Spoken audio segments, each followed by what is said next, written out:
lever la voix maintenant. Si tu peux prier à cause de sa présence qui est ici ce matin. Et à cause de sa présence, je crois que tu as le droit de demander ce que tu veux maintenant. Si tu crois qu'il est ici, tu dois croire maintenant que ce que tu es en train de demander, Dieu va te l'accorder. Et tu réalises les paroles du chant, tu comprendras qu'il n'y a pas une promesse à laquelle Dieu t'a faite, disant que tu devrais mourir, que tu devrais périr. Mais Dieu nous a fait une promesse d'immortalité, une promesse d'éternité. Il a dit que là où je suis, vous y serez aussi. Si tu peux croire cela, alors rien n'est impossible à celui qui croit. Je le crois de tout mon cœur, tout ce que tu es en train de demander, parce que sa présence est ici, alors l'Esprit de Dieu t'accordera cela. Tout ce que vous demanderez au Père en mon nom, croyez que vous l'avez reçu, et vous le verrez s'accomplir. C'est une parole infaillible, infaillible, et c'est votre héritage. C'est votre héritage. Ton héritage ce matin, gloire à Dieu, c'est que ton nom est dans le livre de vie de l'agneau. Ton héritage, c'est que tu ne failliras jamais. Ton héritage, c'est que tu as l'immortalité. Et nous sommes rassemblés ce matin, nous prions tous les jours pour l'immortalité, pour l'éternité. Et je vous déclare que vous ne faillirez pas, parce que Dieu a promis vous donner une partie de sa vie. Et Dieu est éternel, Dieu est immortel, Dieu est, alléluia, praise God, amen. Il est le Zoé, il a la vie même. Et cette vie, Dieu la partage avec toi. Seigneur, dans le nom de Jésus, nous bénissons ta présence et te remercions encore pour l'onction, Père, dans le nom de Jésus. Et nous voulons condamner toute présence négative et prions que le Saint-Esprit seul prenne le contrôle et la prééminence dans ce lieu. Souviens-toi de ton fils, souviens-toi de ta fille qui est en train de lever la voix. Seigneur, je le crois parce qu'elle croit que tu es le seul qui peut entendre les prières. Elle croit que tu es le seul qui peut exaucer la prière. Voilà pourquoi elle tourne le regard vers toi. Et même gloire à Dieu. Père, nous croyons que quand nous tournons le regard vers toi, nous ne sommes pas couverts de honte. Non, Seigneur, mais nous sommes couverts de joie. Parce que nous savons, Père, que tu ne nous abandonneras jamais. Tu as promis que tu ne nous abandonneras jamais. Tu ne nous délaisseras jamais. Tu seras avec nous et en nous jusqu'à la transformation de nos corps. Et nous croyons que nos corps seront changés. Tu l'as dit que tel que tu es, nous y serons aussi. Et tu veilles sur ta parole. Tu veilles sur nous. Tu veilles sur cela, Seigneur. Voilà pourquoi tu nous conduis sur le droit chemin. Voilà pourquoi tu nous écartes du monde. Tu nous as écartés du péché, du sexe et toutes ces choses. Et tu nous amènes à toi. Et voilà pourquoi nous te remercions ce matin. Merci pour la grâce. Merci pour les promesses. Merci pour l'immortalité. Merci pour l'éternité. Merci, Père, pour ton corps glorifié que tu as réservé pour nous dans ces derniers jours, Seigneur Dieu le croit. Et pour rien au monde, nous n'abandonnerons cela. Parce que tu nous as fait cette promesse, Seigneur Dieu. Et ce corps ne faillira jamais. Ce corps est le Tout-Puissant. Ce corps est l'éternité, Père. Et nous voulons te remercier pour cela. Te présenter la suite de ces moments. Et quand l'homme du chemin vient parler à ton peuple, gloire à Dieu ce matin. Seigneur, où est ton fils? Où est ta fille ce matin? Seigneur, je brise les pensées négatives dans son cœur. Et même gloire à Dieu, la culpabilité, les découragements et toutes ces choses. Je condamne cela. Souviens-toi de ceux qui n'ont pas eu l'occasion. Et même gloire à Dieu ce matin. Bénis-les là où ils sont et prends le contrôle. Au nom de Jésus-Christ. Et que les saints disent Amen, Amen, Amen, Amen.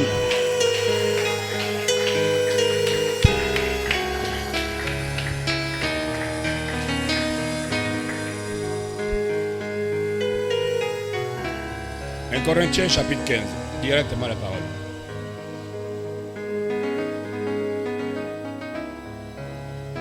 À partir du verset 35. La Bible déclare. Mais quelqu'un dira, ça c'est quelqu'un qui a posé peut-être la question là. Comment les morts ressuscitent-ils et avec quel corps reviennent-ils? Tout est dans la Bible, hein? Écoutez la réponse de Paul. Insensé, ce que tu sèmes ne reprend point vie s'il ne meurt. Et vous pouvez vous asseoir. Hein? Les gens veulent savoir dans quel corps les gens vont ressusciter. Maintenant, Paul vous révèle le mystère. Ce que tu sèmes ne reprend pas vie s'il ne meurt. Et ce que tu sèmes, ce n'est pas le corps qui naîtra, c'est un simple grain de blé peut-être, ou de quelque autre sémence. Puis Dieu lui donne un corps comme il lui plaît. C'est Dieu qui choisit. Mon Dieu. Et à chaque sémence, il donne un corps qui lui est propre. Tu vois maintenant que ça arrive là. Chaque sémence a un corps. La sémence prédestinée a un corps. La sémence réprouvée a un corps. Tout est dans la Bible. Chaque sémence a un corps. Même moi-même, je n'ai pas vu ça. C'est maintenant qu'on vient de couvrir. Je vais enlever le bouton là aujourd'hui. Non. Dieu est merveilleux. Hein? Maintenant, écoutez. Toute chair n'est pas la même chair. La chair des vierges folles n'est pas la même chair que la chair des réprouvés. Et la chair des vierges folles n'est pas la chair de l'épouse. Mon Dieu. Donc tout est dans la Bible. Tout est dans la Bible. Toute chair n'est pas la même chair, mais autre est la chair des hommes, autre celle des quadrupèdes, autre celle des oiseaux, autre celle des poissons, et ainsi de suite. Il y a des corps célestes et des corps terrestres. Bon, que Dieu vous bénisse richement. Et que Dieu ajoute des bénédictions à la lecture de sa parole. Si on peut acclamer pour le Seigneur.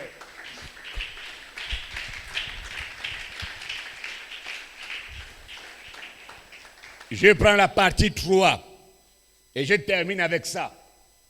Les différents types de corps des pécheurs, des réprouvés. Hein? J'ai parlé des corps des saints, les véritables fils de Dieu, des corps des vierges folles, et là maintenant je parle des corps des réprouvés. Quand on fait de tels enseignements sur ces corps-là, et à un moment quand on se met déjà à prêcher, quand on parle d'un corps, tu sais de quel corps il parle dans la prédication là. Là, tu n'es plus dans la confusion. Parce que l'enseignement a ôté la confusion qui était en toi. Ça, c'est le rôle de l'enseignement. Parce qu'à un moment, quand on prêche, si tu nous suis, c'est qu'il faut aussi que tu es dans le même esprit. Peut-être que tu as même lu les mêmes choses. Voilà pourquoi on laisse un peu la prédication. On vient prêcher, on vient enseigner. Et là, tu commences à comprendre maintenant. Donc, dorénavant, quand on va parler de corps, tu sauras de quel corps il s'agit. Des humains sur la terre, des catégories des hommes. Que Dieu vous bénisse richement. Donc vous allez me supporter un instant. Je crois que Dieu va nous bénir nous tous. Quelqu'un se sent bien ce matin? Si on peut acclamer pour le Seigneur.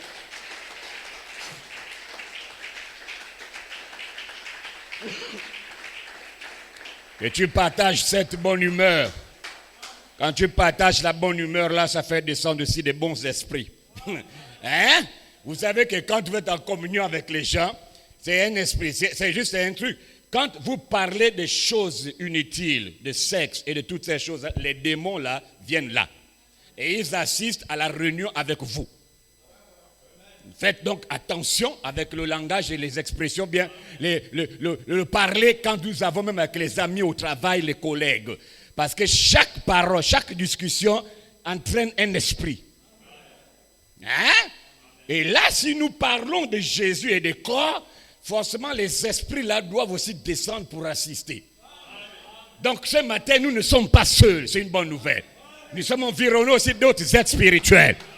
Est-ce que vous savez que autant il y a des êtres humains ici là, autant il y a aussi d'autres êtres humains spirituels. Jésus-Christ le vivant, ça c'est carrément septembre 53. Frère Branham dit, s'il y a 600 humains ici, il y a 600 esprits. Moi je fais amen, oh. My God. Ça c'est pas moi, ça c'est William Branham 1953. Jésus-Christ le vivant. Hein? Il dit s'il y a des gens assis là-bas, ici à l'estrade, en haut ici, il y a aussi d'autres gens. Donc ces gens-là correspondent aussi à chacun d'entre vous. Vous allez entendre ça dans la prédication. Ça c'est merveilleux. Donc chaque esprit correspond à chaque humain. Allons-y seulement. Que Dieu nous aide. Que Dieu bénisse richement. Vraiment que Dieu bénisse. Donc évitez des discussions vaines et toutes ces choses-là. Quand vous parlez bien, ça attire aussi de bons esprits. Quand vous vous mettez à témoigner, il y a une certaine onction, présence qui accompagne des témoignages. Quand vous vous mettez à parler des choses de maquis, les mêmes démons de maquis vous accompagnent. Et vous êtes loin de ça. Voilà pourquoi je vais vous détacher de ces choses pour vous amener dans un endroit où tu peux sentir ta véritable personnalité. Et je vais t'amener à Christ. La Bible dit, Jésus en a parlé des médecins. Ce ne sont pas ceux qui se portent bien qui vont voir les malades. Est-ce que c'est normal? C'est correct, non? Ce n'est pas les gens qui sont bien portants qui ont besoin de médecins.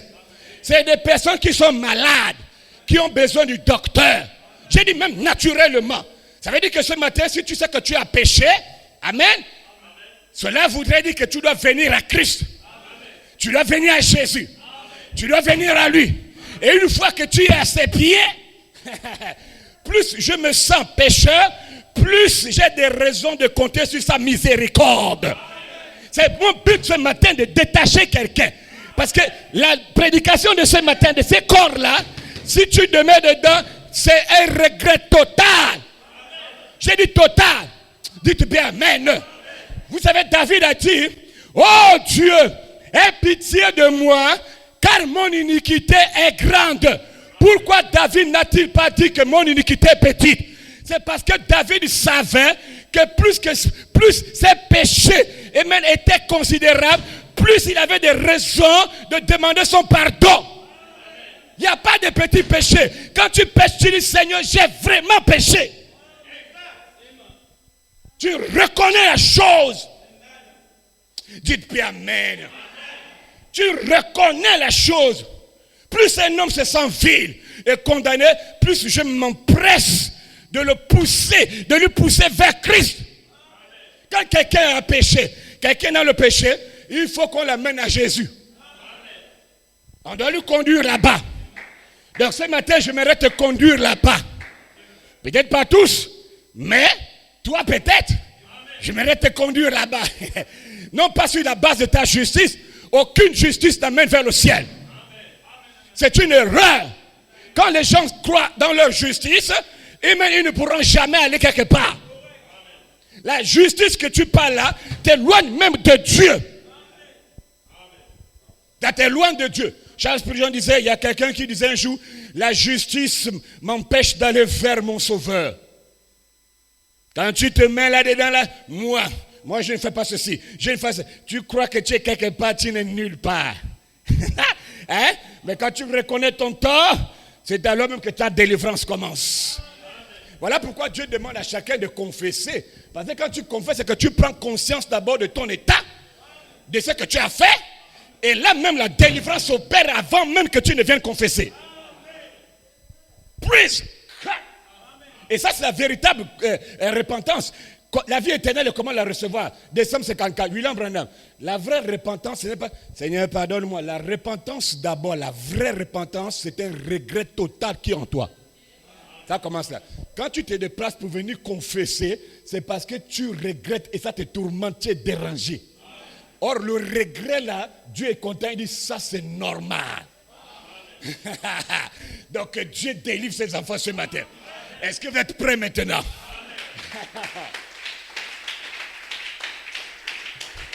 Ça c'est mon fardeau ce matin. J'aimerais vraiment prêcher les corps des réprouvés des pécheurs. J'aimerais prêcher ce matin des corps de ceux-là qui ont rejeté l'expiation de leur âme. Qui ont rejeté la voie pourvue par Dieu pour leur âme. Écoutez-moi très bien. Lorsque Dieu a créé l'homme, Dieu n'a pas créé l'homme dans le but de le détruire. Dieu n'a pas créé l'homme dans le but de le rejeter. Dieu n'a pas créé l'homme dans le but de le maltraiter. Comme c'est qu'un homme, une femme peut faire son enfant, bien monsieur peut faire son enfant. Dieu, ce n'est pas comme ça. Dieu a créé l'homme dans le but de partager son éternité, son royaume, son trône, sa vie avec l'homme. Dites amen. Ça c'est le but de Dieu. Mais qu'est-ce qui a mené Dieu à le détruire? Les gens du temps de Noé, ce n'était pas son désir. Ils ne voulaient pas. C'est qu'ils ont fait des choses qui ont dérangé Dieu.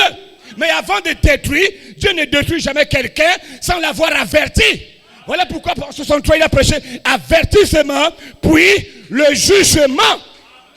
L'avertissement vient d'abord avant la condamnation. Dieu est un Dieu de bonté. Il ne peut pas te surprendre pour dire aujourd'hui je te tue. Non, Dieu t'avertit. Il t'avertit. Un moment arrive, Dieu stoppe l'avertissement, il te met dans la case de condamné.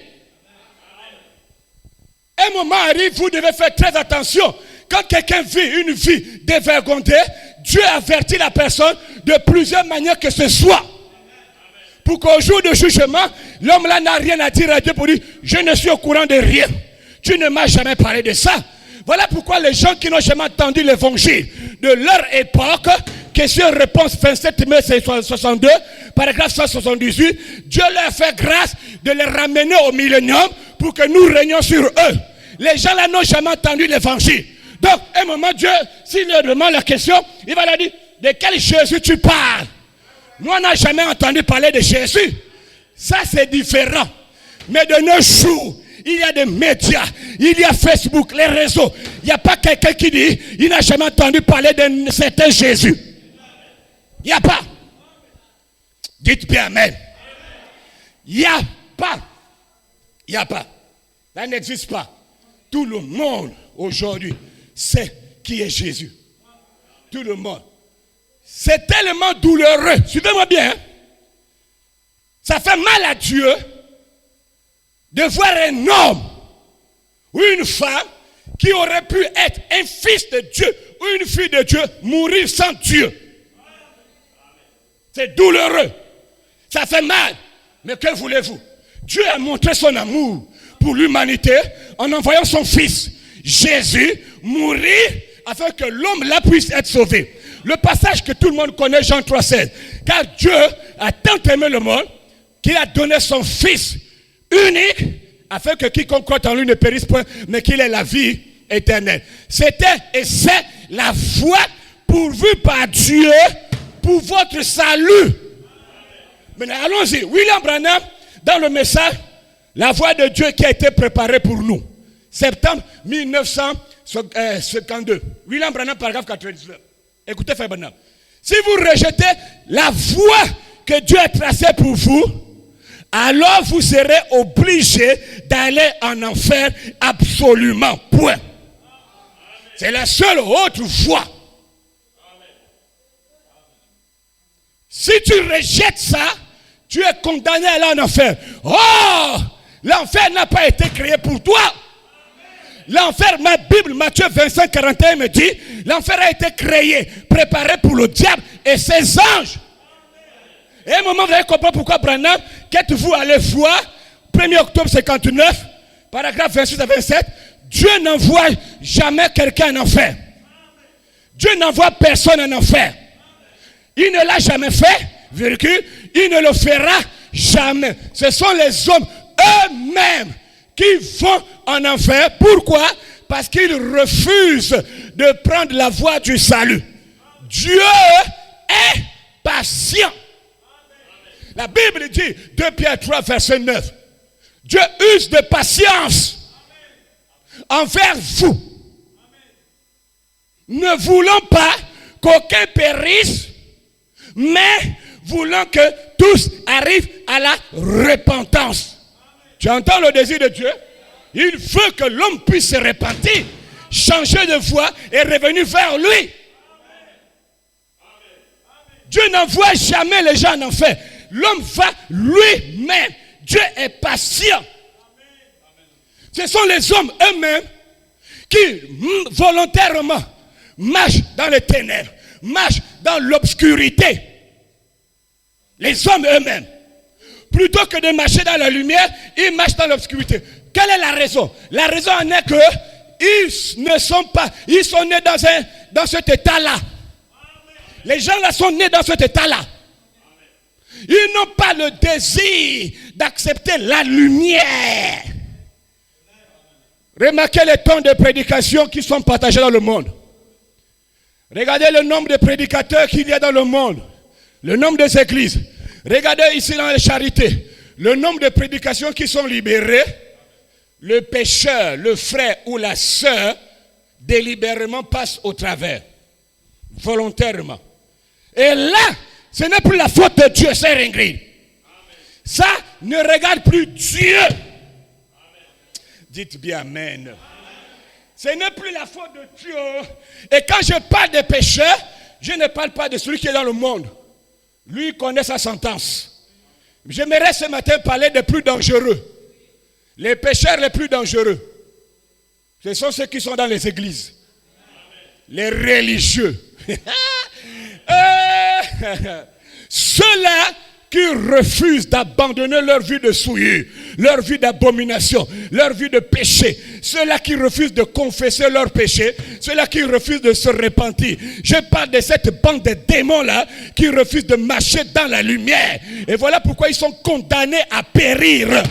La Bible dit, Matthieu chapitre 21, Apocalypse 21, verset 8. Mais pour les lâches, la Bible, c'est pas moi. Apocalypse 21, verset 8. Mais pour les lâches, les voleurs, les impudiques, les impurs, hein? La Bible, hein? Pour les gens là, les meurtriers, les enchanteurs, les fornicateurs adultérés, les idolâtres. Je vais même m'arrêter là. Quand on parle de l'idolâtrie, c'est l'adoration de quelque chose qui est en dehors du Seigneur. Et on appelle l'homme là un idolâtre. Laissez le monde. Revenez ici là. Ce que vous appelez église du message, c'est le plus gros idolâtre que le monde n'a jamais enregistré. On retrouve ça dans les gens là. Les idolâtres. Le 25 janvier 59, soyez certains de Dieu. Frère Branham commence à voir là. Il dit, tu peux faire de ta femme une idole. Tu peux faire d'une star de cinéma une idole.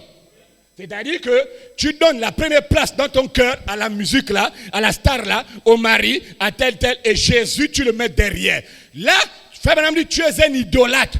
Maintenant, revenons dans les églises du message.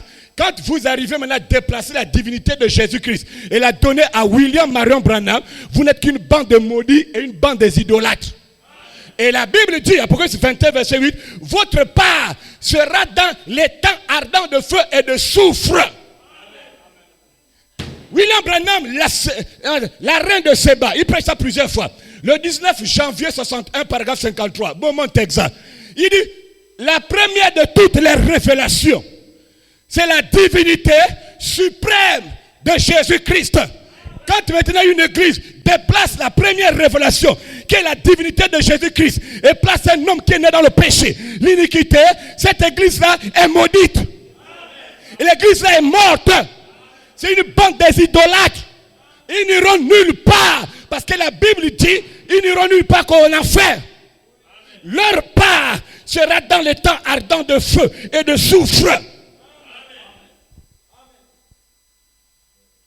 Quand la première révélation est détruite, la divinité de Jésus-Christ, les mystères que l'homme la prêche là, c'est quel mystère? C'est déjà la première divinité, révélation, Jésus est bafoué. On prend le créateur, on le met de côté, on prend la créature, on la place dans l'église.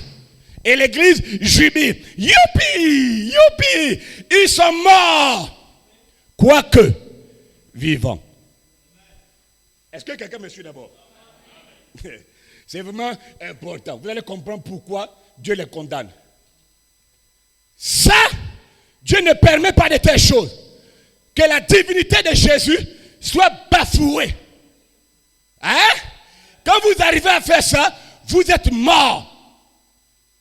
Je dis bien mort. Quand vous arrivez à mépriser celui qui peut ôter le péché, mépriser celui qui peut te délivrer, et placer quelqu'un qui n'a rien à voir avec le salut, pour dire que celui-là c'est un messager, c'est quelqu'un, vous êtes mort. J'ai regardé dans les réseaux sociaux, on a posé à un démon une question. Ce n'est pas un frère, c'est un démon. Vous allez comprendre pourquoi je dis ça. Ce n'est pas des frères. Un frère, c'est celui qui partage la même vie, la même conception, la même vision, la même doctrine. Celui-là, on l'appelle frère. On lui pose la question au sujet du grand homme de Dieu qui est mort. On lui dit, où penses-tu que l'homme est parti? Le démon là, pasteur a dit, il est parti en enfer. Le journaliste pose la question, pourquoi? Parce qu'il a cru en Jésus-Christ au lieu de croire en William Branham. Comme il a cru en Jésus-Christ, il est en enfer. Mais si croyant en Branham, il part au ciel. J'ai dit miséricorde, c'est un démon. Et il est malade. Il est maudit. Écoutez-moi très bien.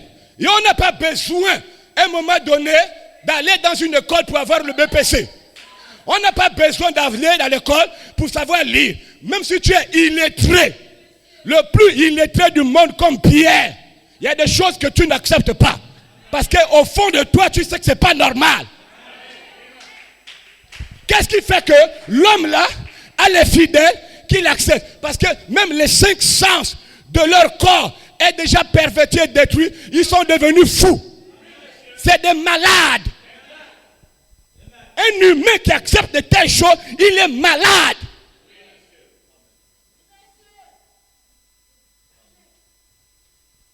Et l'homme là, c'est ainsi dit le Seigneur, sa part est dans le temps de feu.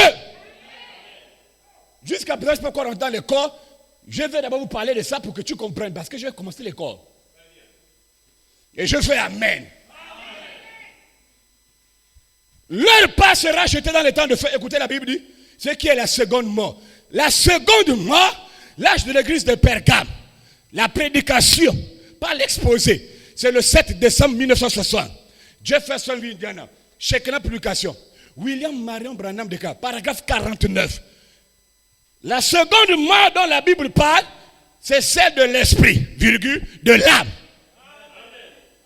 Donc la seconde mort, c'est celle de l'âme. Donc les gens là, tout pour eux sera détruit. Je vais revenir sur ça. Tout pour eux sera détruit. Même Dieu n'aimerait même pas sentir même les gaz qu'il a pris pour créer les gens là. Il a horreur de ça. Bon, commençons maintenant un peu. On va gagner du temps. Là pour que tu comprennes. Le premier corps. Je vous l'ai dit dans les 2 prédications. Le premier corps, tous les humains ont le corps là.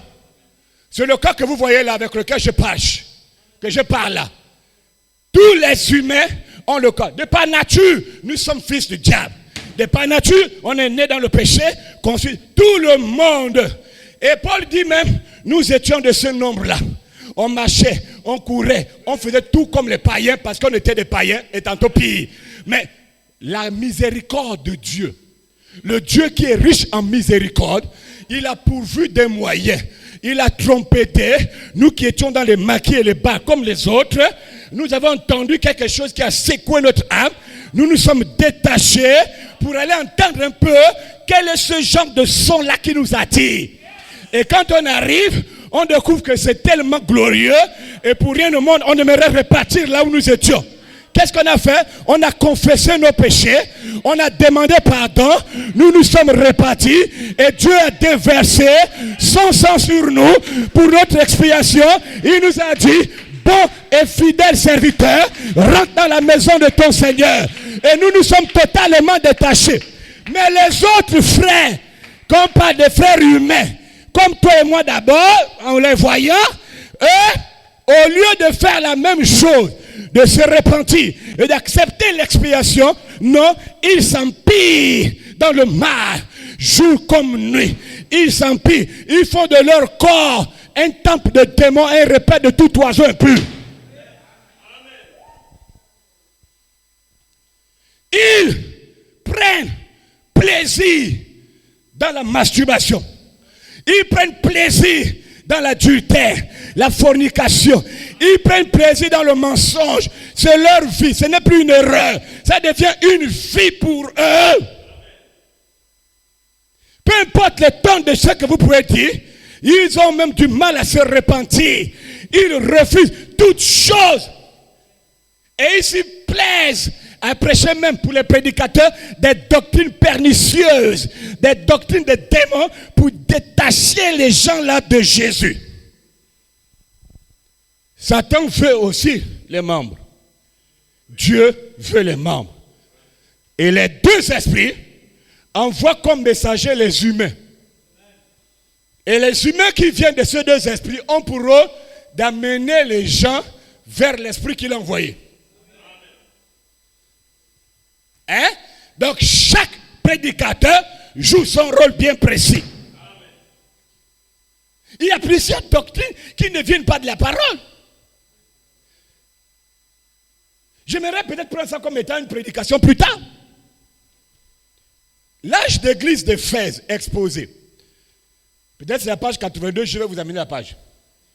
William Branham parle de 3 caractéristiques qui identifient un véritable serviteur de Dieu sur la terre. Je vais amener nous. Ce n'est pas moi qui ai dit ça. C'est William Branham. Exposé des âges de l'église. Il n'y a pas un pasteur qui a dit ça, c'est Branham. Maintenant, je t'amène que c'est dans l'exposé des âges de l'église, âge d'Éphèse. Allons-y. Tout véritable serviteur de Dieu, dit William Branham, n'atteindra jamais le sommet prophétique de Paul. Aucun prédicateur sur la terre va atteindre le sommet prophétique de Paul. Or, dans les âges, il n'y a eu que 2 prophètes. Paul, Éphèse, Branham, Laodicée. Mais Branham, lui, il est le plus grand de tous les prophètes. D'Enoch à nos jours. Si avec Paul, il dit aucun prédicateur ne peut atteindre le sommet prophétique, aucun prophète sur la terre, aucun prédicateur ne peut atteindre le sommet prophétique de William Marion Branham.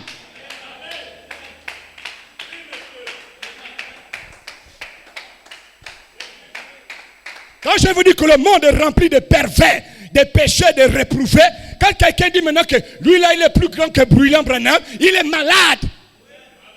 J'ai dit il est malade. Il est loin d'un démon. Il ne sait pas qui est William Branham. D'Enoch à nos jours, même Paul, il est plus grand. Avec un ministère d'infaillibilité. Le ministère de Jésus-Christ lui-même. Le ministère d'infaillibilité. Le ministère qu'aucun homme ne pouvait imiter. Dieu a donné ça à William Marion Branham. Tous les autres prédicateurs, les prophètes qui viennent après Branham, ils n'atteindront jamais le sommet prophétique, la cheville.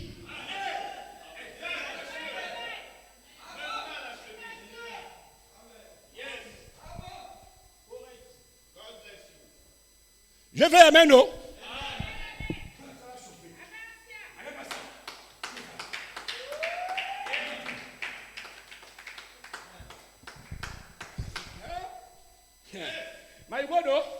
Supportez-moi. Je suis sur le premier corps là. Je fais juste quelque chose qui me vient à l'esprit, c'est pourquoi je parle. Hein? Le ministère que William Branham a eu, il n'y a pas un homme qui a eu ça. Ce n'est pas un enfant. Quand vous voulez faire de son fils plus grand que lui, ceux qui font ça là sont malades. J'ai dit malades. C'est des pécheurs. Non, que Dieu m'aide de pas arriver là quoi. J'ai dit c'est des pécheurs. Hein? Allons-y. 3 caractéristiques. Quand un pasteur maintenant, William Branham est le 3e Adam. Vous jubilez. Lui là c'est un démon réprouvé. Vous allez voir d'où il vient. Il vient de l'enfer. Il ne peut que séduire les gens. Vous croyez, youpi, vous êtes maudits. William Branham dit, vous n'atteindrez jamais le sommet prophétique de Paul. Je reviens sur la citation. Il dit, mais un vrai serviteur de Dieu, comme Paul, voici les 3 caractères qu'il doit manifester. 1. L'homme là restera et sera toujours fidèle à la parole de Dieu. Observe ça maintenant. Qui est fidèle à la parole, qui cherche à ramener les gens à la parole, et vous allez comprendre que c'est le premier caractère. Et l'homme là, le 2e point, on va rentrer sur ça prochainement. Je vais juste vous brosser ça. Il dit le 2e point, c'est que l'homme là doit croire aussi que Jésus-Christ guérit, sauve. La parole ne vient pas seulement, l'évangile ne vient pas seulement en parole, mais en puissance. Hein? Et le 2e point, c'est que il doit mener des âmes à Christ. Le ministère, le 3e point, le ministère de l'homme là, son ministère, il doit produire des âmes à Christ. Son ministère, ce n'est pas d'amener beaucoup de gens dans l'église locale, mais à Christ. Ça, ce n'est qu'un point. Les pécheurs, au lieu de se repentir et d'accepter l'expiation, ils font de leur corps un temple de démons, un repas de tout oiseau impur. Ils souillent leur corps pour leur propre destruction. Ça, c'est dans le corps là. Et la Bible dit, Matthieu 8, verset 11 à 12, écoutez bien, les enfants du royaume, il y a 2 parties dedans là. Matthieu 11 à 12, il y a les 2 groupes. Les véritables fils de Dieu et le groupe là. Les enfants du royaume seront jetés dehors, dans les ténèbres du dehors, là où il y aura, écoutez, des pleurs et des grincements dedans. Charles Spurgeon dit, les enfants du royaume là, ce sont des personnes qui présentent tous les caractères extérieurs de la piété, mais qui n'en ont pas la vérité à l'intérieur. Ce sont les enfants du royaume. Tu as compris ça? Ils présentent extérieurement la piété. Ils sont comme des chrétiens, mais à l'intérieur, ils rejettent ce qui ont fait la force d'un chrétien, la parole, la lumière. Quoique leur cœur soit parfaitement étranger à la chose, eux, ils rejettent. Ça, c'est normal. Dites puis amen. Hein? Les enfants du royaume, toute leur piété consiste dans leur activité extérieure. Écoutez-moi bien, la Bible ne dit pas que les enfants du royaume seront envoyés. Non. Les enfants du royaume seront jetés dans les ténèbres du dehors, là où il n'y a pas d'espérance, il n'y a pas de lumière, là où il n'y a que pleurs et grincements de dents. C'est avec le corps là qu'ils font tout ce qu'ils veulent. Et Dieu les observe. Ils prennent la voie pourvue par Dieu, ils les rejettent, ils mènent leur vie. Allons-y. Si déjà, avec le premier corps là, ils sont dans l'état là, qu'en sera-t-il de leur deuxième corps? C'est là où je vais arriver. Si déjà avec le corps là, ils vivent comme ça, ils sont dans les églises, ils vivent comme ils veulent. Quand ils viennent dans leur deuxième corps, quel est l'état de ce corps? William Marion Branham, pour mieux vous faire comprendre le corps des pécheurs, leur deuxième corps, j'aimerais prendre une autre citation. Question et réponse, 3 janvier 54 matin. Ça c'est William Branham, paragraphe 78. Si vous n'avez pas lu le question et réponse 3 janvier 54 le matin et que vous prenez directement question et réponse 3 janvier 54 soit paragraphe 37, vous allez chuter là. Pour mieux comprendre le paragraphe là, je vous ramène d'abord ici et je vais revenir sur ça. Parce qu'il y a un mot que Branham introduit, quand vous ne faites pas attention, vous mourrez là. Et si vous n'avez pas le Saint-Esprit, vous allez aussi tomber là. Allons-y. Revenons. Question-réponse, 3 janvier 54, le matin, paragraphe 118, Jefferson, Indiana. William Branham déclare, ce que vous êtes ailleurs, c'est ce que vous reflétez ici, là.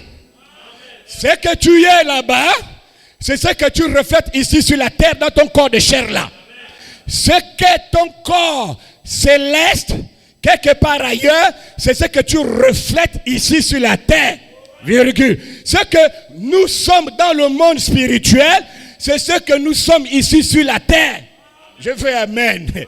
Si dans le monde spirituel, vous avez encore des vulgaires pensées et des choses semblables, vous avez encore les adultères, le mensonge, les choses abominables, cela veut dire qu'ici sur la terre, vous avez aussi les pensées pourries. Vous êtes encore fornicateur, vous êtes parce que dans le monde là, vous êtes comme ça. Allons-y.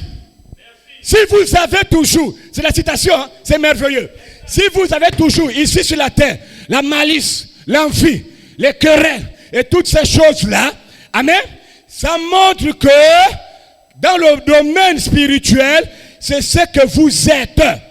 Et ça se reflète ici sur la terre, dans votre corps. Ça, c'est une part. Deuxième partie de la pensée de William Branham que je vais vous expliquer ce matin. Frère Branham dit, allons-y. Si tout votre être, là où tu es là, votre être intérieur est lavé, purifié, cela montre que vous avez un corps là-bas qui attend, virgule, un corps lavé, un corps purifié qui se reflète dans la chair. 2 Corinthiens 5, versets 1 à 5. Si ce corps dans lequel nous habitons est détruit, nous en avons un qui nous attend quelque part. Fin de citation, punto final. Allons-y, tu n'as pas perçu le mystère dans la citation. Dans la citation, William Branham dévoile 2 points importants. Le premier point, il vous montre que le corps des réprouvé, le corps des pécheurs, qui est un corps spirituel, le corps là aussi, comme le corps charnel, c'est un corps de péché. Un corps rempli d'abomination. Un corps qui ne change rien quant à l'état de son corps là. S'il vit comme un démon, c'est parce que son corps spirituel est un démon qui influence sur la terre. Voilà pourquoi peu importe le ton de prédication, ça ne changera pas la nature de l'homme là. Parce que sa nature, pour commencer, est une nature démoniaque. Allons-y. Quelqu'un me suit là? La deuxième pensée, il continue. Il dit, mais si vous êtes sur la terre, lavé et purifié, là il ne fait plus référence à l'autre corps souillé. Il dit, c'est un corps céleste qui vous attend quelque part. Est-ce que tu vas voir la différence? Le deuxième point qu'il relève, tous les êtres humains, même moi j'ai compris que là, sont des êtres doubles. Tous les êtres humains sont des êtres doubles. Le 17 juin 1956, Apocalypse de Saint-Marc, paragraphe 55. Les fils de Dieu sont des êtres doubles. Un pour la terre, ce corps-là, de chair-là, pour mourir. L'autre corps pour vivre éternellement qui ne mourra jamais. Le pécheur, il a ce corps de péché-là. Son deuxième corps, corps spirituel de péché, lui aussi, les deux corps de l'homme-là, Dieu les détruit. Il ne vivra pas éternellement. Vous allez voir. Lui, tous ses corps, tout pour lui est détruit. Est-ce que vous me comprenez? Donc, quand un saint meurt, son âme rentre dans un autre corps qui est différent du corps de chair de papa et de maman. Mais le deuxième corps qu'il emprunte, c'est un corps spirituel de péché et d'abomination. Un corps qui a le même désir de péché que le même corps qu'il avait sur la terre. Les démons ont des corps spirituels. Un démon, tu ne peux pas, dit William Branham, la marque de la bête, mai 1953, le 13 mai. Il dit, vous ne pouvez pas voir un démon à l'œil nu. Vous pouvez voir les caractéristiques et les manifestations d'un démon dans le corps d'un homme. Si tu veux voir un fornicateur, regarde un homme, une femme, c'est un fornicateur, c'est un démon qui est dedans. Si tu veux voir quelqu'un qui est adultérien, regarde un homme qui trompe sa femme ou bien qui trompe son mari, tu sauras que le corps là possède un démon. Mais un démon, je ne peux pas le voir à l'œil nu. Il est dans un corps spirituel. Et le corps spirituel de ce démon, c'est des corps remplis d'abomination et de souillure. C'est le même corps que les réprouvés ont. Rempli d'abomination et de souillure. Allons-y. Le corps que les démons ont, ou bien que les démons ont, non pas. Ce n'est pas le même corps que les anges qui ne sont pas tombés. Les anges qui n'ont pas été séduits par Satan. Les anges qui ont refusé de suivre Satan. Le corps des anges qui ont refusé de suivre Satan est différent du corps de ces démons-là. Parce que le corps des anges qui ont refusé de suivre Satan, c'est un corps pur, lavé, un corps céleste. Allons-y. Maintenant, revenons. Question et réponse 3 janvier 54 soir. Paragraphe 37. Si vous êtes pécheur, méchant, hypocrite, indifférent, William Branham, votre corps se trouve en bas et non en haut. Attendez, j'ai échappé un mot. Si vous êtes méchant,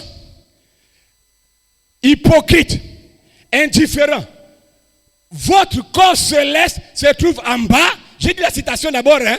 Votre corps céleste se trouve en bas et non en haut. Peu importe combien vous pensez que votre corps est en haut, il n'est pas en haut, il est en bas.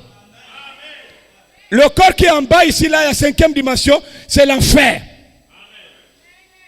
Allons-y. Que Dieu nous bénisse, nous tous. Frère Branham dit, le même paragraphe. En effet, les fruits que vous portez ici sur la terre, devant les gens, manifestent d'où vous venez. La vie que tu mènes sur la terre montre et révèle à d'autres personnes là où tu pars et là où tu reviens. Le corps, écoutez maintenant, des pécheurs se trouve en enfer. Il dit, c'est pas en haut. Mais il appelle ça le corps céleste. Là, la langue a fourché, ça ne tient pas. Ici, Frère Branham, quand il prend cette citation, il veut vous montrer d'où vient le corps des pécheurs. Et le corps des pécheurs ne vient pas du ciel. Le corps des pécheurs vient de l'enfer. Or, si ça venait de l'enfer, on n'appelle pas ça corps céleste. Corps céleste signifie corps du ciel. Un corps lavé, un corps pur. Le corps des pécheurs qui vient de l'enfer, c'est un corps de l'enfer. Un corps enférique, s'il faut le dire. Infernal. Je ne sais pas comment le dire. C'est un corps de péché. On ne peut pas avoir un corps lavé, un corps purifié en enfer. Et au ciel, on a aussi un corps lavé et un corps purifié au ciel. Ça ne marche pas. Donc ici, il s'agit bien de l'endroit où le corps des réprouvés vient. Leur corps sort de l'enfer et doit retourner en enfer. Ce n'est pas le corps céleste comme tu comprends corps céleste là. C'est comme quand vous lisez Matthieu 25, le feu éternel ou l'enfer éternel. Ce n'est pas l'enfer éternel comme il se dit éternel. Parce qu'un enfer éternel n'existe pas. Donc ça, il faut comprendre ça dans le même sens. Il n'y a pas un corps souillé qui vient de là. Il n'y a pas un corps souillé en enfer. Je veux dire au ciel. Au ciel, c'est des corps purs, lavés. Donc vous devez comprendre maintenant la différence. Le corps des réprouvés, leur deuxième corps, c'est un corps de l'enfer, rempli d'abominations et de souillures. Et le corps là ne vient pas du ciel haut. Le corps là vient de l'enfer. Mais gloire à Dieu, pour les fils de Dieu, leur corps vient du ciel. C'est un corps céleste, corps du ciel. Et voilà pourquoi seuls les fils de Dieu ont la vie éternelle. Ils ont la vie pour toujours. Il a dit la vie éternelle, une vie qui n'aura jamais de fin. Que Dieu vous bénisse richement. Que Dieu vous bénisse. Est-ce que vous comprenez déjà cela? Que Dieu vous bénisse richement. Voilà pourquoi, écoutez-moi maintenant bien. Question et réponse sur la Genèse, 29 juillet 53, paragraphe 275. Ou bien vous prenez la brochure, question et réponse, 23 décembre 1959, paragraphe 182. William Branham, allons-y. Judas était le fils de la perdition. Paragraphe 245, la marque de la bête, 13 mai 53. Ou bien pourquoi nous ne sommes pas une dénomination, paragraphe 54. La perdition signifie l'enfer. Judas est le fils de la perdition. La perdition signifie l'enfer. C'est le fils de l'enfer. Il continue. Judas est venu de l'enfer. Judas est retourné en enfer. Donc les réprouvés et les pécheurs qui rejettent la foi pourvue par Dieu, en réalité, quand ils demeurent comme ça et qu'ils meurent dans l'état là, ils sont venus de l'enfer et ils doivent retourner en enfer. Donc les fils, tous les humains, ils ont des corps spirituels. Le pécheur, son corps spirituel, c'est un corps qui vient de l'enfer. Le fils de Dieu, son corps spirituel, c'est un corps céleste, un corps qui vient du ciel. Dites bien amen. Et c'est avec ce corps-là, il ne peut jamais aller dans la présence de Dieu. Le compte à rebours, 25 novembre 62, paragraphe 20. Chef Paul Lucian, William Branham. Avec ce corps-là, ils ne peuvent pas entrer dans la présence de Dieu. Leur âme ne peut pas aller dans la présence de Dieu. Il dit pourquoi? Parce que c'est des pécheurs. Ils ne peuvent pas se réveiller. Et pourquoi? Parce que leur âme n'est pas couverte du sang. Voilà pourquoi ils vont directement dans la 5e dimension. Ça, c'est la citation. Dans la 5e dimension pour être tourmentés. Mais celui qui a le corps céleste, lui, va dans la présence de Dieu. Toute personne qui a un corps céleste doit être dans la présence de Dieu. Mais ceux-là, on vous dit, ils ne peuvent pas aller dans la présence de Dieu. Mais pourtant, ils ont un corps céleste, il faut le prendre littéralement. Ça ne tient pas. C'est un corps de l'enfer. C'est un corps démon. Ça, c'est le corps des gens là. Ils ne vont pas là-bas dans l'enfer là, avec le corps là, pour se reposer. C'est toi qui rentres dans ton corps céleste, ta théophanie, tu pars dans la présence pour le repos. Eux, ils sont tourmentés journellement.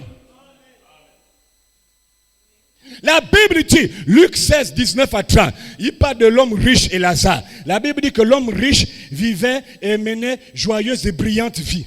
Il mangeait, il voyageait, il faisait tout. Tout ce qu'on pouvait faire. Il était dans le jour de sa mort.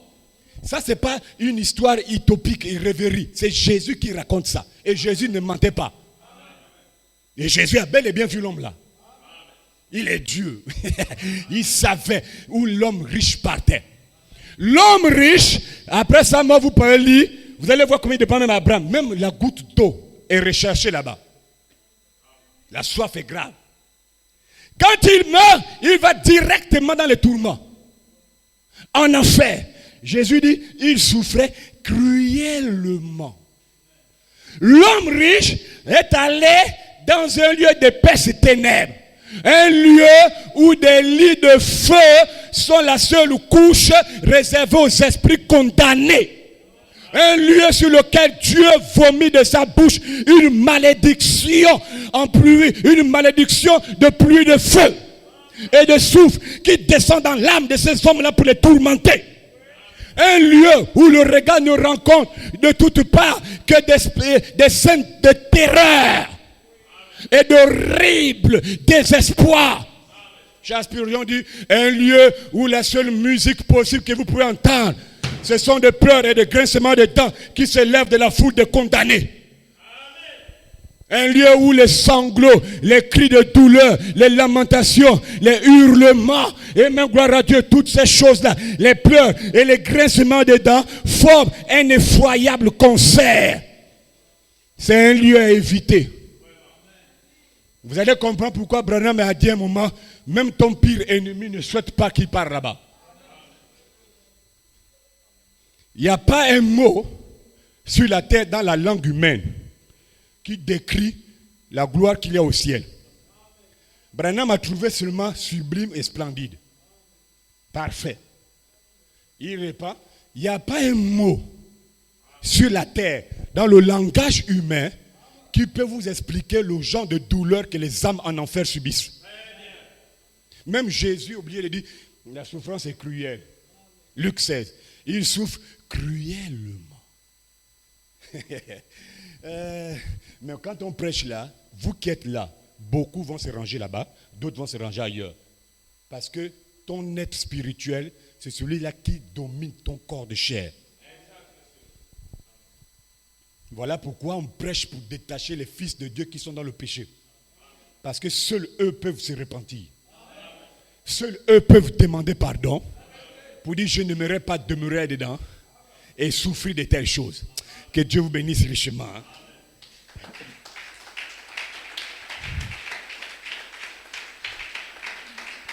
Si tu peux comprendre le genre de lieu où ils partent pour souffrir, ce n'est pas un endroit où tu peux souhaiter quelqu'un de partir.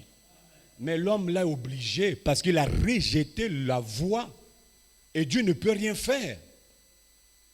Voilà pourquoi on vous dit que Dieu n'amène pas les gens d'enfer, c'est l'homme qui part. Quelque chose que Dieu, lui-même, Dieu sait dans son esprit qu'il a créé ça pour Satan et ses anges. Donc pour lui, sa condamnation, c'était les démons. Mais s'il se rend compte que les gens qu'il a créé l'enfer, c'est les démons et qu'il y a un humain qui rentre dedans là, qu'est-ce que vous voulez que Dieu fasse? C'est le choix de l'homme là. Dieu est obligé de détruire et les démons pour lesquels il avait créé l'enfer et l'homme qui a suivi les démons. Non, c'est merveilleux. Dieu doit les détruire. Dites bien Amen. Écoutez maintenant, quand il meurt et qu'il rentre dans le second corps, qui est le corps de l'enfer, provisoirement, c'est comme quand quelqu'un fait du banditisme, on la met dans un commissariat. Le commissariat n'est pas le gros bouquet, la prison centrale. Le commissariat, c'est quelque chose d'en attendant. Donc pour Dieu, sa prison d'en attendant d'abord, son truc de commissariat, s'il faut comprendre ça comme ça, là, c'est l'enfer. Donc quand il meurt, il rentre dedans, il part là-bas pour les tourments. Il souffre, les démons les torturent. Et il est là-bas, écoutez bien, jusqu'au jour du jugement. Jusqu'au jour de la seconde résurrection pour les gars là. Il n'y a pas un jour où il se repose. C'est chaque minute, chaque seconde, c'est la souffrance. Et ce n'est pas fini. Le jour du jugement, quand Dieu les ramène, leur juge, et Apocalypse 21, verset 14, Apocalypse 20, verset 14, l'enfer et le séjour de mort, tout s'est jeté dans l'étang de feu. L'étang ardent de soufre, de feu, comme on dit. Il les balance tous là-bas. Et là encore, c'est pour notre souffrance qui va même dépasser le nombre de temps qu'il a fait en enfer. Vous allez voir, je vais arriver là. Ça va encore même dépasser les milliers de temps qu'il a fait, des centaines d'années qu'il a fait en enfer. Là-bas, c'est encore multiplié par un nombre incalculable. Je vais arriver. My God. Donc c'est dangereux. C'est très dangereux. Et c'est là, après le jugement là, que Ézéchiel 18, verset 4, l'âme qui pêche, c'est celle qui mourra. Le but de Dieu, c'est d'atteindre l'âme là, il la détruit. Mais en enfer, Dieu ne tue pas encore l'âme. Dieu va tuer l'âme la plus tard, dans les temps de feu, avec tous les démons. Il n'y aura même pas l'existence ni la trace d'un démon plus tard. Hein? Et ceci m'amène à vous parler de leur troisième corps. Donc les gens aussi ont trois corps. Ils ont trois, frère Caleb. Parce que tu dis, oh, donc ils ont aussi trois. Ils ont trois. Je discerner les pensées. Que Dieu nous aide. Hein? Bon, écoutez bien. Pour qu'on les jette dans les temps de feu, c'est qui est la finalité, il faut qu'il y ait le jugement. Est-ce que vous me suivez? Et pour qu'il y ait jugement, Dieu doit ressusciter les gens là. Et la résurrection des gens qui passent au jugement, c'est la seconde résurrection. Or, la résurrection, William Branham parle à ce rocher le 12 mai 53, et questions et réponses 23 décembre 59, paragraphe 173. Vraiment, le paragraphe là est important. Je vais beaucoup tirer les choses dedans. William Branham dit, la résurrection, c'est le fait de ramener la même chose qui était tombée. La résurrection, c'est ramener celui-là même qui est descendu dans la tombe. Si je prends un livre, dit William Branham, je le dépose là, et que je ramène la feuille là, c'est pas ça la résurrection. J'ai changé. La résurrection n'est pas le changement. Le livre que j'ai posé là, si je dois ramener le même livre là. Si je déplace le livre, je dois ramener le même livre. Il dit ça, c'est la résurrection. Mais si je prends le livre et je prends la feuille, je dépose la feuille là, ça, c'est pas la résurrection, c'est un remplacement. La résurrection n'est pas le remplacement. La résurrection, c'est la même chose qui revient. Il dit, avez-vous remarqué Jésus, quand il est mort, il est resté, c'était même Jésus. La différence, c'est les corps. Allons-y. Oh, je ne sais pas si vous me suivez maintenant. Donc, c'est différent totalement. Que Dieu bénisse ce chemin. La résurrection n'est pas le remplacement. Je vous ai dit ici, là, le 23 juillet 61, l'autre toujours présent du rocher, bien le 13 août 61, la foi, bien le 8 août 61, ta famille. Allez-y lire là. Quand on parle de résurrection, l'esprit vient récupérer l'âme. Écoutez-moi bien, quand l'esprit prend l'âme, l'homme là n'est pas ressuscité. La résurrection, c'est le fait de ramener la même chose qui est tombée. Allons-y. William Branham, question et réponse, 23 décembre 59, paragraphe 173. Quand on meurt un être humain dans la chair, virgule, on revient un être humain dans la chair. Point. Donc la résurrection, c'est l'homme là qui doit revenir. C'est des humains. Ce n'est pas un esprit qui était mort sur la terre. C'est un être humain dans la chair. Hein?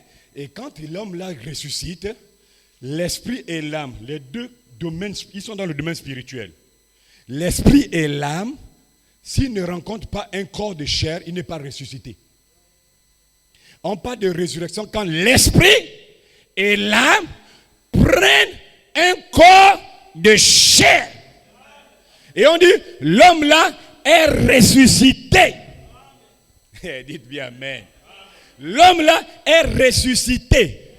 La différence avec le véritable Fils de Dieu, quand il ressuscite, son corps de chair là n'est plus comme le corps que tu as là.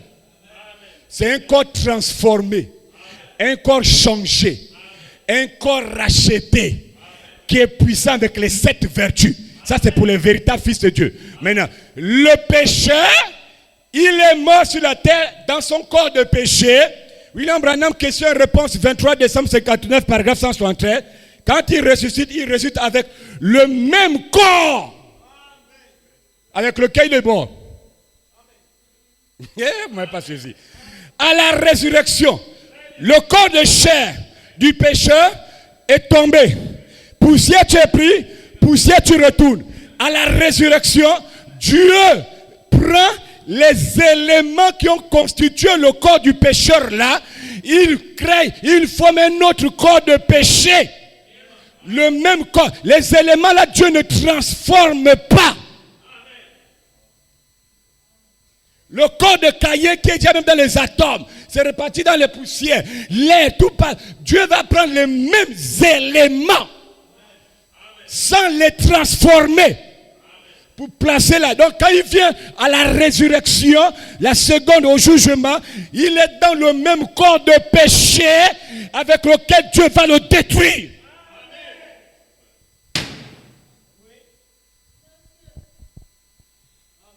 Qui me suit?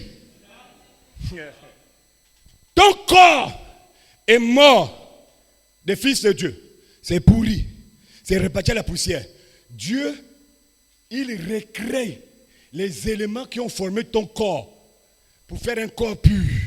Mais pour eux, ça demeure. Hein? Ça demeure. Et le corps là, William Branham encore, je vais expliquer ça. Question-réponse 3 janvier 54 soir. La brochure là, c'est fort. Paragraphe 45. Il dit, si vous êtes un pécheur, il dit votre âme va passer par le jugement. Elle sera condamnée. Vous serez chassé et jeté dans les tourments. Jusqu'au jour où vous serez ramené sur la terre. Et Dieu vous donnera à ce moment-là un corps immortel avec lequel vous ne mourrez pas. Vous serez puni éternellement dans les tourments. Arrêtons-nous là. Le corps immortel que Dieu leur donne, ça n'a rien à voir avec l'immortalité qui est dans le sens de l'éternité. Parce qu'il n'y a pas un enfer éternel avec lequel il va souffrir. Donc l'immortalité ici, là, fait maintenant rien à la perpétuité. Quand vous prenez exposé des âges de l'Église, page 128 à 129, Frère Branham dit, surtout la page 129, éternel ou perpétuel a plusieurs sens. Mais quand on dit éternel, que c'est l'éternité, une vie qui n'a ni commencement ni fin, il dit seul Dieu et ses fils. Mais là, l'immortalité, le corps immortel que Dieu leur donne pour souffrir éternellement là-bas, ça n'existe pas. Il n'y a pas un truc qui va souffrir éternellement. Parce que Frère Branham dévoile même quelque chose qui a eu un commencement. Comment peut-elle être éternelle? Si ça a eu un commencement, ça doit avoir une fin. Est-ce qu'on est d'accord? Ça ne peut pas être éternel. Puisqu'ils sont jetés dans un feu qui a été créé. Et si ça a été créé, c'est que tôt ou tard, ça doit mourir. Voilà pourquoi Frère Branham dit, la perpétuité n'est pas l'éternité. Perpétuité veut dire d'âge en âge. Ils vont donc souffrir d'âge en âge. Mais ils ne sont pas éternels. Donc vous comprenez que les démons immortels là, pour le moment là, ils ne sont pas immortels dans le sens là. Donc quand nous on parle d'immortalité, notre immortalité, c'est le sens d'éternité que nous on parle. Nous on ne parle pas d'immortalité dans le sens de destruction, de perpétuité, où c'est pour un temps. Non! Tu ne peux pas, parce que pour être éternellement en souffrance, Frère Branham dit, vous devez avoir la vie éternelle pour souffrir éternellement. Et imaginez aussi que le véritable Fils de Dieu a la vie éternelle, mais il va au ciel. Il dit, ça ne tient pas sur la route. La Bible dit, 1 Jean 5, verset 11 à 12, en voici le témoignage. C'est que Dieu nous a donné la vie éternelle et que cette vie éternelle est dans son Fils. Virgule. Celui qui a le Fils a la vie. Bon, maintenant, les gens sur la terre, on leur a prêché le Fils. On leur a prêché la lumière. Ils ont rejeté le Fils. Ils ont rejeté la vie. Comment ils peuvent aller en enfer vivre éternellement alors qu'ils n'ont jamais eu le Fils?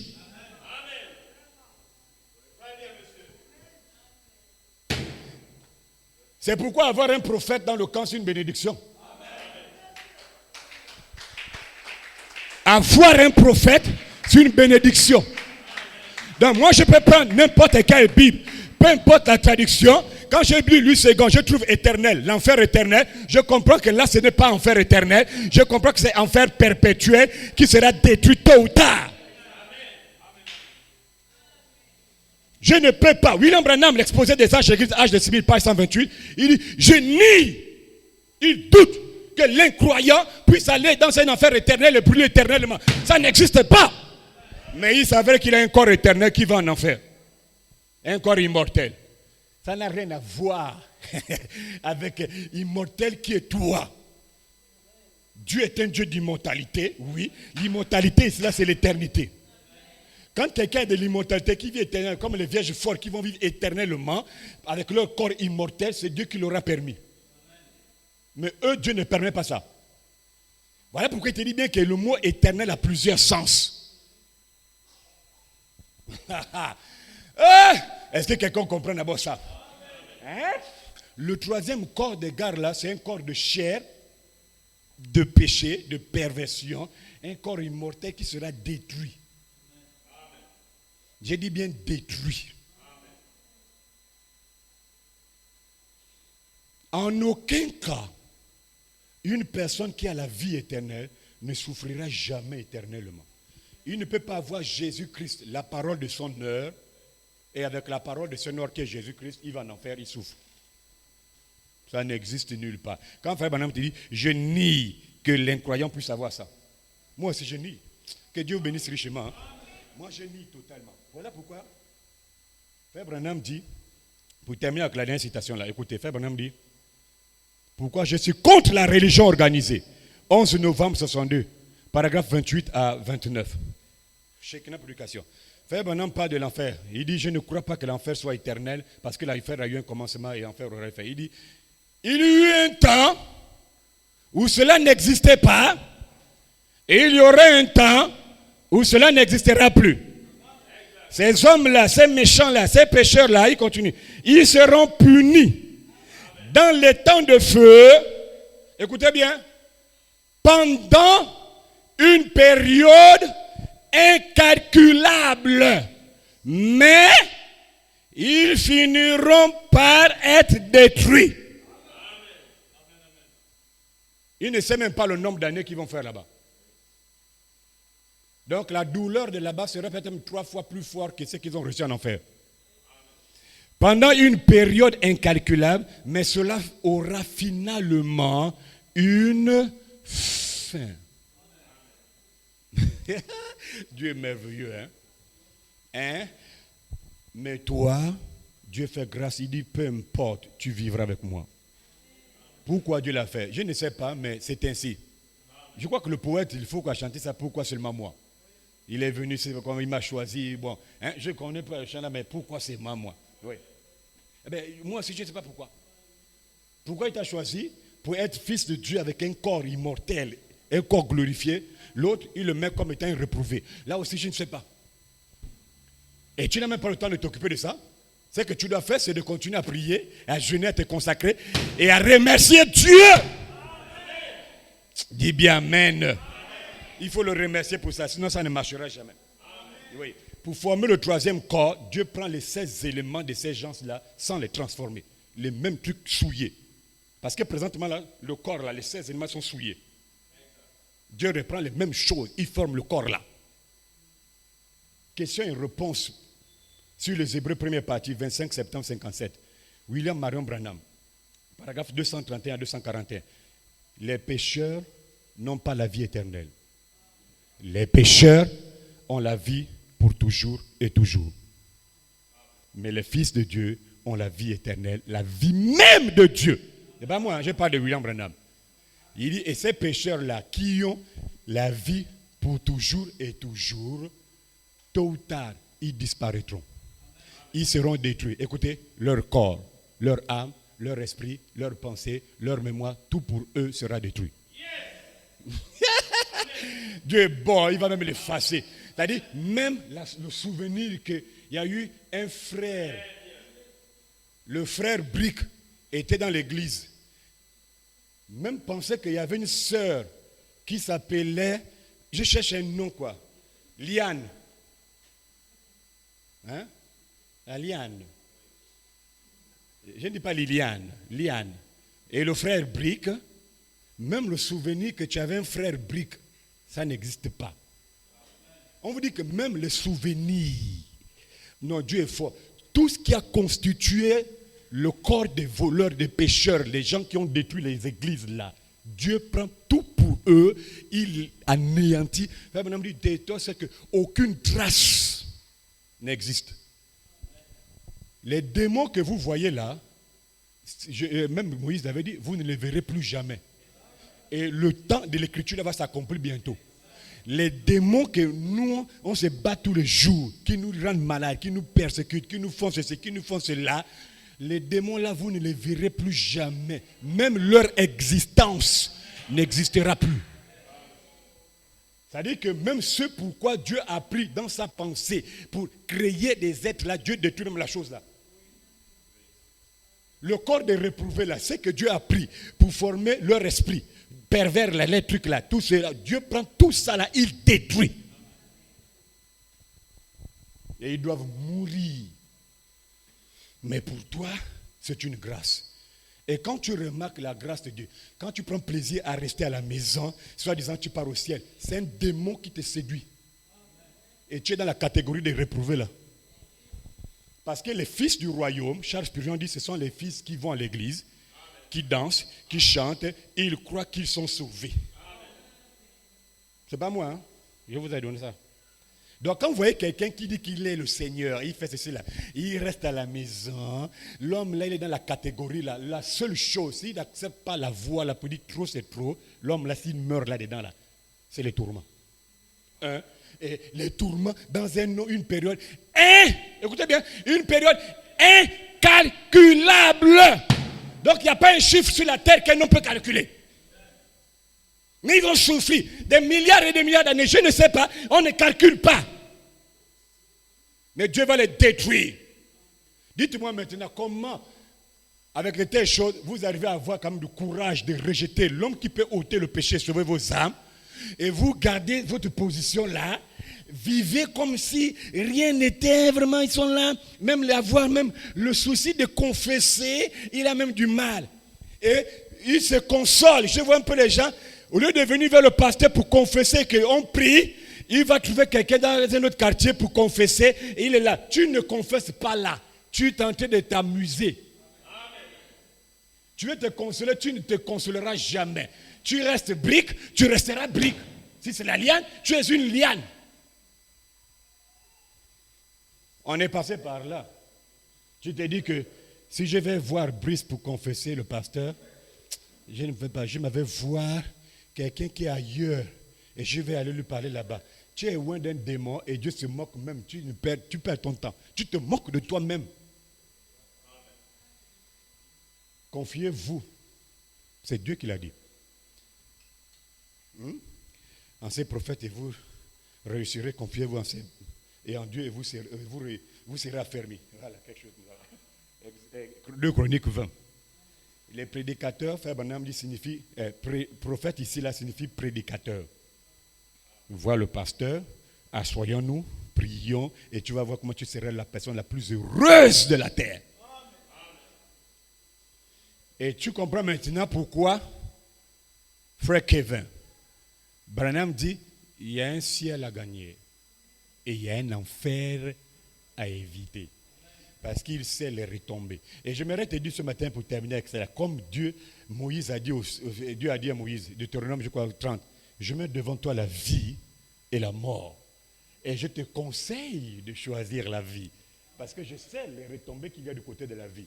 Mais si toi, par ton libre arbitre ce matin, tu décides de rester dans ton état, ce que tu sèmes, tu le récolteras. Si tu sèmes le vent, tu vas récolter la tempête. Si tu sèmes la tempête, tu vas récolter l'ouragan. Si tu sèmes l'ouragan, tu vas récolter un cyclone. C'est au fur et à mesure. La puissance du vent prend plus de l'ampleur. Plus, ça dépend de la sémence que tu sèmes. Plus tu sèmes ça, il n'y a rien. C'est trop fort les résultats là-bas. Jusqu'au cyclone, plus fort. Que Dieu vous bénisse richement. Si on peut se lever, on acclame pour le Seigneur. Moi, j'ai terminé.